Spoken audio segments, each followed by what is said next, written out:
Dampak masif korupsi. Hai semuanya, aku Jesniati Manurung. Di sini aku akan menjelaskan tentang dampak masif korupsi.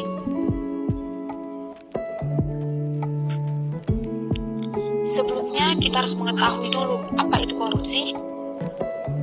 Korupsi atau rasuah atau pencurian adalah tindakan pejabat publik, baik politik maupun pegawai negeri, serta pihak lain yang terlibat dalam tindakan itu, yang secara tidak wajar dan tidak legal menyalahgunakan kepercayaan publik yang dikuasakan kepada mereka untuk mendapatkan keuntungan sepihak.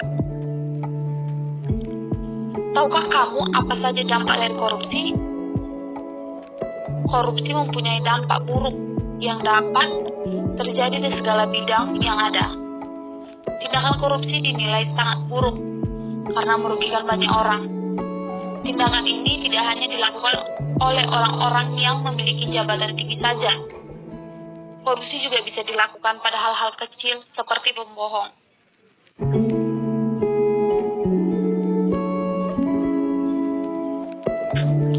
Dampak korupsi di bidang ekonomi.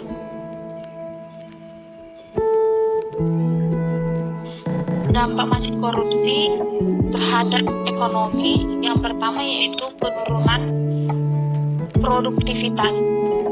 Produktivitas pada setiap industri dan produksi akan menurunnya karena dampak dari korupsi ini. Produktivitas dari perusahaan-perusahaan akan terhambat dan tidak bisa berkembang lebih maju lagi.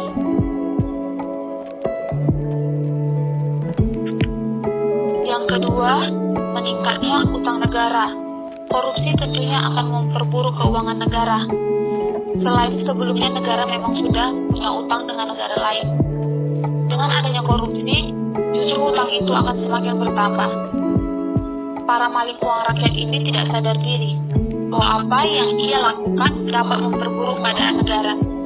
Mereka hanya memikirkan keuntungan pribadi. Dampak yang ketiga atau dampak yang terakhir, rendahnya kualitas barang dan jasa. Korupsi juga akan menghambat pertumbuhan negara sendiri, karena uang negara dibuat untuk memperkaya diri sendiri. Kualitas barang dan jasa menjadi rendah dan tidak layak digunakan untuk publik. Dampak korupsi di bidang pemerintahan.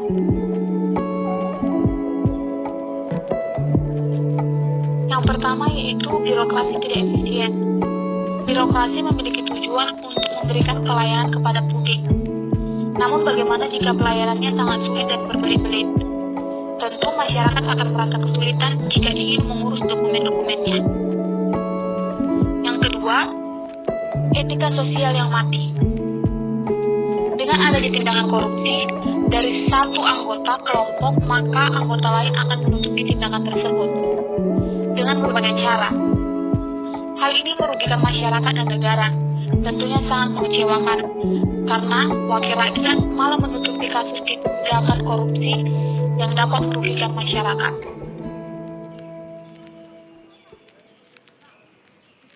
Dan yang ketiga, atau yang terakhir, hilangnya fungsi pemerintahan.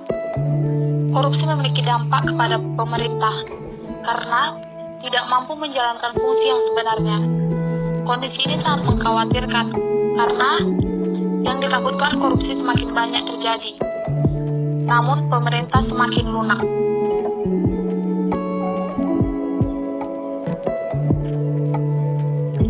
Dampak korupsi di bidang politik. Yang pertama, pemimpin koruptor. Adanya praktik suap dari para calon-calon pemimpin partai saat peserta demokrasi akan membuat bayangan bahwa mereka juga akan menjadi calon koruptor. Tradisi ini sudah lama terjadi. Para calon pemimpin selalu memberi uang ataupun dalam bentuk sembako agar masyarakat memilih dia saat pemilihan. Yang kedua yaitu publik tidak lagi percaya demokrasi. Korupsi juga menyebabkan publik tidak lagi percaya pada demokrasi. Semua pejabat negara, legislatif maupun petinggi pejabat negara tidak lagi dipercaya oleh publik karena bayangan koruptor dari dalam sana. Bahkan publik bisa saja tidak akan memilih siapapun saat pemilihan umum karena tindakan korupsi ini dapat jadi pertimbangan publik. Keadaan seperti ini harus diatasi dengan kepemimpinan yang bersih, jujur, dan adil.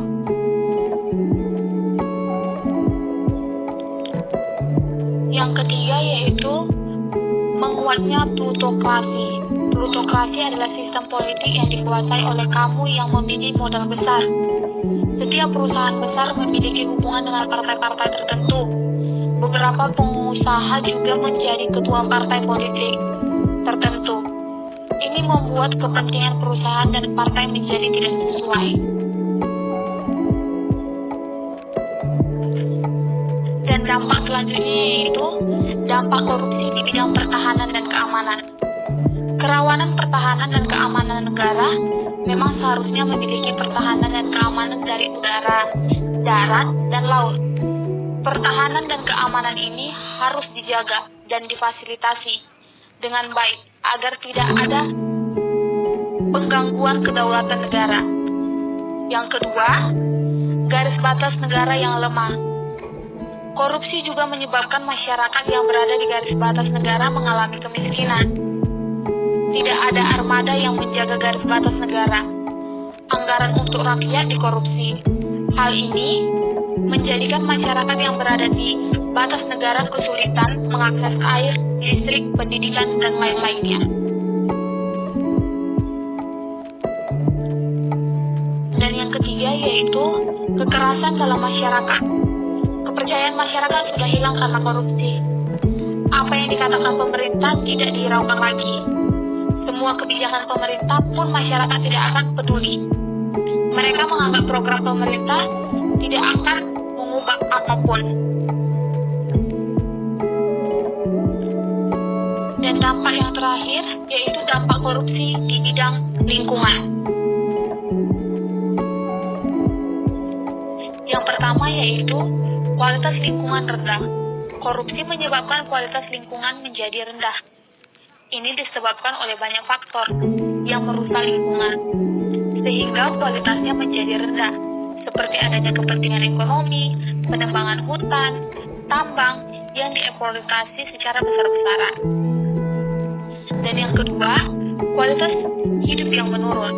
Dengan adanya kerusakan lingkungan dan rendahnya kualitas lingkungan akan mempengaruhi kualitas hidup kita juga. Mulai dari kerusakan hutan yang mengurangi oksigen, polusi udara dari pabrik industri yang semakin banyak, perairan yang tercemar karena limbah beracun, dan ikan yang mati dari limbah beracun.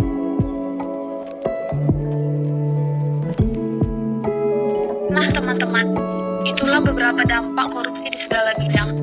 Dengan adanya tindakan korupsi, negara dan masyarakat akan terkena imbasnya. Korupsi sangatlah tidak dibenarkan apapun alasannya. Korupsi harus diberantas dengan tuntas sampai ke akarnya. Seharusnya para koruptor dihukum seberat-beratnya agar tidak mengulangi kesalahan yang merugikan negara. Baiklah teman-teman, terima kasih atas perhatiannya. Itulah hasil penjelasan saya. Sekian dan terima kasih.